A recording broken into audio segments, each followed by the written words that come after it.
That handsome brood.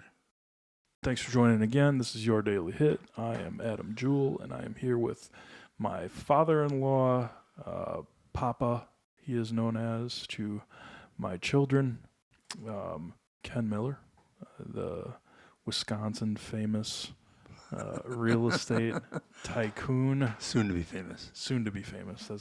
That's what the book's going to be called. The boy, the man, the legend, soon to be famous. Good morning. So, welcome. Thank you. Yeah, this is our third time sitting down, and of course, there we go. This is our third time sitting down, and it's been really enjoyable thus far. I hope all the listeners out there are getting something out of it. Let me know in comments or just text me or whatever it may be about how we could potentially do this better, what else you would like to hear, what questions you might have for Ken pertaining to really anything. But yeah, let us know in the comments. Ken, the question that I wanted to kick today off with was essentially, you have had a lot of pushback on developments within your career. It seems like people never want any newly proposed developments either by them, within their city, whatever it may be. There's a lot of negative comments online whenever anyone is first developing a new luxury apartment, we'll say, in the area. We started a business together and had a lot of pushback on that particular business, right? And, I heard you guys talk about the NIMBY opposition, right? NIMBY being not in my backyard, or people that purely just want to see fields and country stay country, right? And my question here is, what have you done in these situations, and what do you say to people that have this negative connotation over development? Well, probably first of all is to tell them or let them understand that I understand where they're coming from. I've been doing a lot of development over the last 40 years, and I've lived in 2 or 3 or 4 of myself. And so I can understand that people would be a little nervous because the police are called a lot more on apartments than they are in single-family subdivisions. That's probably the biggest thing, is just let them know that I actually understand where they're coming from. But the biggest way to defeat them is to say, how many of you in this room have never lived in an apartment? And the number of people that raise their hands is almost nil. And then you ask, because they'll call apartment dwellers losers, white trash, whatever they conjure up. And then you need to look at them in the eye and say, are you white trash? Were you ever white trash? Why do you feel that way about everybody if you weren't that way yourself? And it changes the whole theme of the night.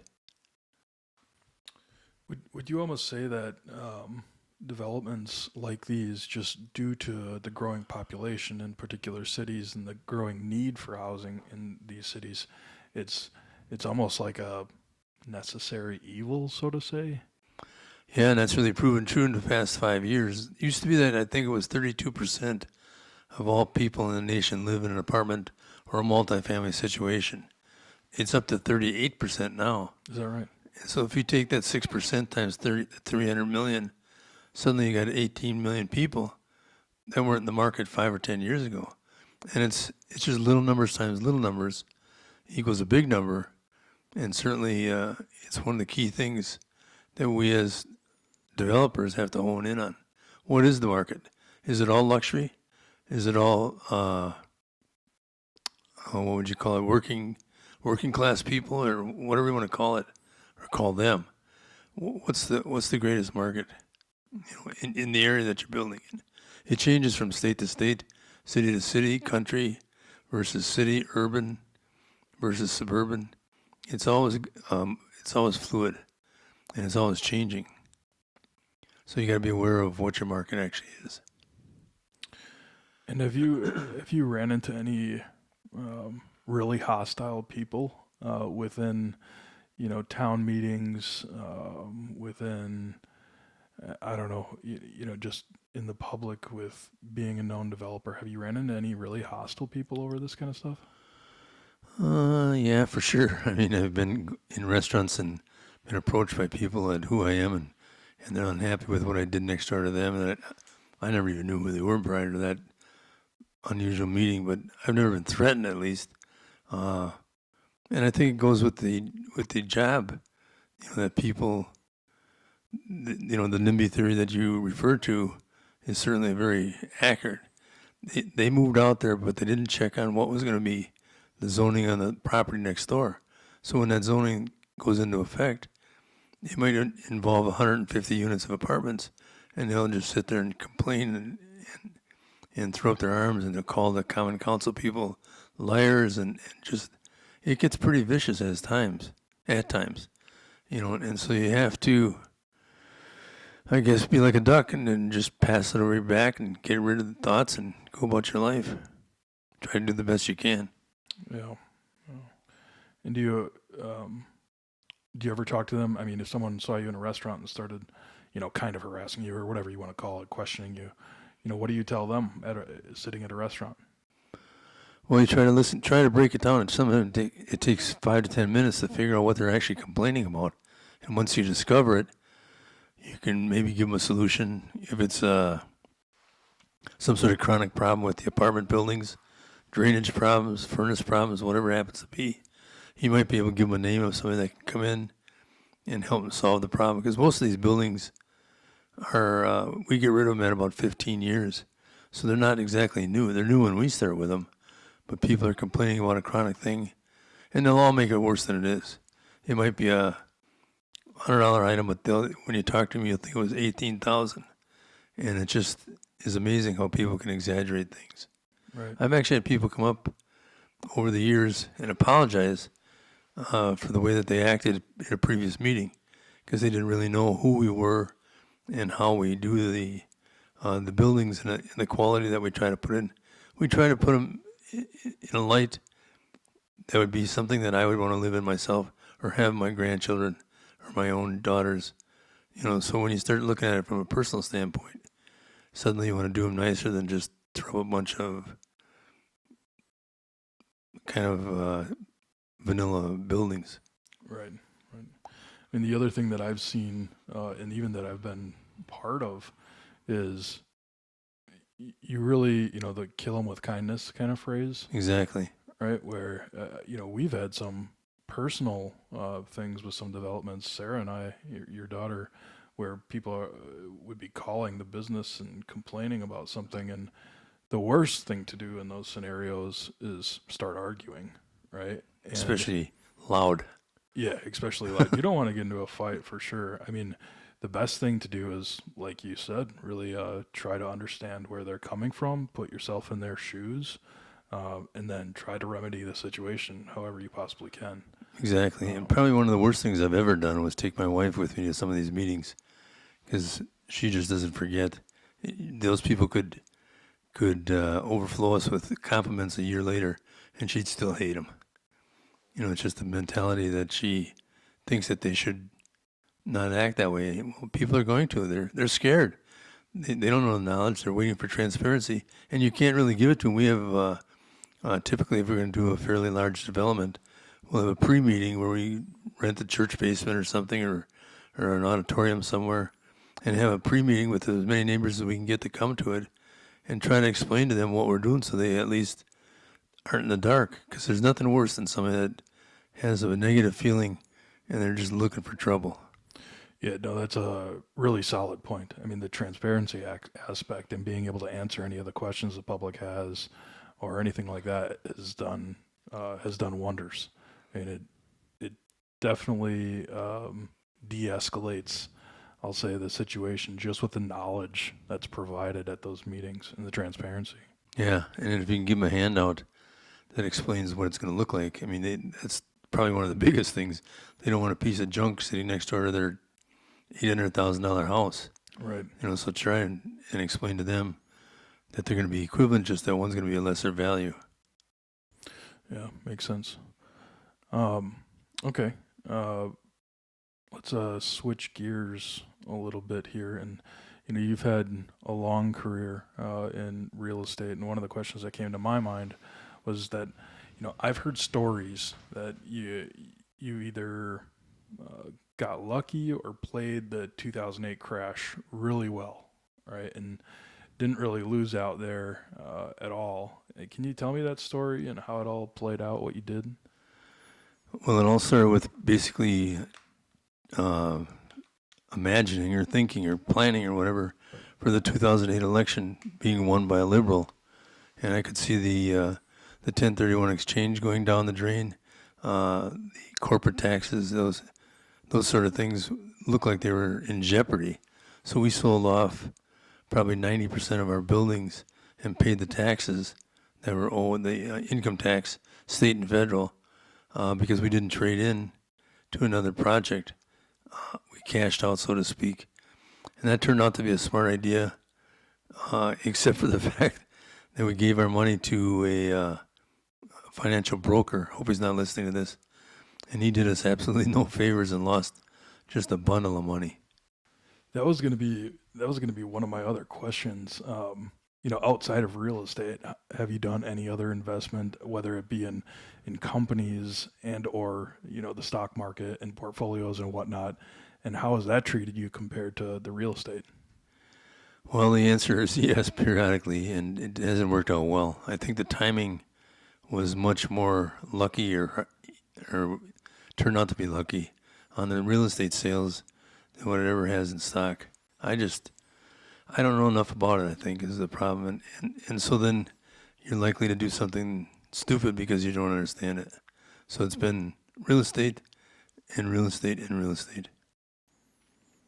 And to those listening, would you give that same advice? I mean, maybe not real estate, but invest in what you know. Yeah, I would think that that'd be a smart thing to do because if you're going to get into real estate, the worst thing you can do is buy yourself a duplex or a 4 unit building and then and try to hold on to that. And it may turn out if you hold on to it long enough and you bought it right that it's not a pain to own. But most often, the smaller it's kind of like if you're going to do something, do it and stick with it and make a plan and try to stick with that, but be willing to change the plan as well. But smaller quantities are difficult because if you have a duplex and you got one vacancy, you're 50% occupied, 50% vacant. Well, if you have 100 units and you have 1 unit unoccupied, you're only 1% empty. And it's far easier to adjust and live with the 1% than it is with the 50. I'm sure the people that are listening think, well, then if you have nothing, if you start with nothing, if you start from zero, what would your advice for no one can go out and buy well, I shouldn't say that. Not a lot of people can go out and buy 100 unit building as their first opportunity or first development. If you give advice to those people, what would the advice be? I hate when you give me questions that I can't answer smartly. I think what I would try to do is find someone who has money and is willing to go into real estate but doesn't want the headaches of the management and see if you can join forces. That's what I would recommend. Similar to what we were talking about yesterday, where you had investors that were essentially hands-off investors. Exactly. Yeah. Okay. I mean, it's not easy to find because it's very, very difficult to get someone to write a check. They may all talk about it and they're loving it and they're, patting each other in the back and saying how much money they're going to make. And then a week later, you say, "Well, I need that check for 150,000." And they look at you like you got three eyes. I mean, it's very difficult to get someone to write a check. Yeah, and I've known Ken now for 11 years, 12 years, something like that. And the amount of times we've talked about that and I've heard that statement, it just sticks in my head. And I've never heard it before meeting you and your family of, don't believe shit until a check is written. Right, exactly. I mean, it's happened multiple times. I mean, with other people, I'm sure too, but same thing with us. And the sooner that you can get independent of those partners or whatever you want to call it, the happier you're going to be. Yeah, makes sense. Well, one thing that I've noticed is that your portfolio, the family, that kind of thing, have started to look more towards investments in triple nets rather than investments in development. Can you tell the folks what a triple net is and why it's attractive, and maybe why the family, the portfolio started kind of leaning that way, in interest at least? Well, triple net, I hope I remember all three of them, means that the tenant pays it's called CAM, C-A-M, where they pay the maintenance, they pay the taxes, and they pay, I forgot the third one. There's three different things that it stands for. But it basically makes it pretty hands-off on the side of the owners. And as my daughters get older, and I'm certainly getting older, the hands-on attitude of multifamily or commercial buildings is much more attractive. The problem with it is the same as I talked about a minute ago. If it's vacant, it's generally 100% vacant, and that can be a real dilemma. So you really got to do your due diligence and hope that you did accurate due diligence on the area, uh, the type of tenant, how long is left on their lease. There's just multiple things that you need to discover to give yourself a secure feeling that the place you're buying is actually worthwhile. I can't remember the third one. It's taxes. Well, we did get an interesting comment here of from Ernest saying the majority of Americans are 2 checks away from bankruptcy. Well, that's probably unfortunately true, but it depends on when you start. I started this whole endeavor when I was 16, and now I'm 71, so I don't know what the difference there is, but it's a lot of years. And most people don't have I shouldn't say most people, a lot of people don't have the tenacity to stick with anything long term. It's very difficult because the downturn in 1980 was unbelievably miserable, but we didn't quit. We dug in and did something different and built the solar envelope home. If you can be different and better than your competition, chances are you'll be successful. Yeah, and for those maybe live watching right now, I mean, Ken wasn't a Donald Trump case where he was given $1 million to turn into $1 billion. Ken started with absolutely nothing, just like you're talking about. I mean, probably maybe not 2 checks away from bankruptcy, but close, I would say at least. Yeah, there was a time, I don't remember what year that was, 1984 maybe, 82. I don't even think I was a full check away, but I refer back to that same banker that I worked with for decades, and he wouldn't allow me to go bankrupt. He made a loan to me that I could pay off gradually that would keep me out of bankruptcy. And I don't know that, I think those people still exist, but it's not easy to find them. And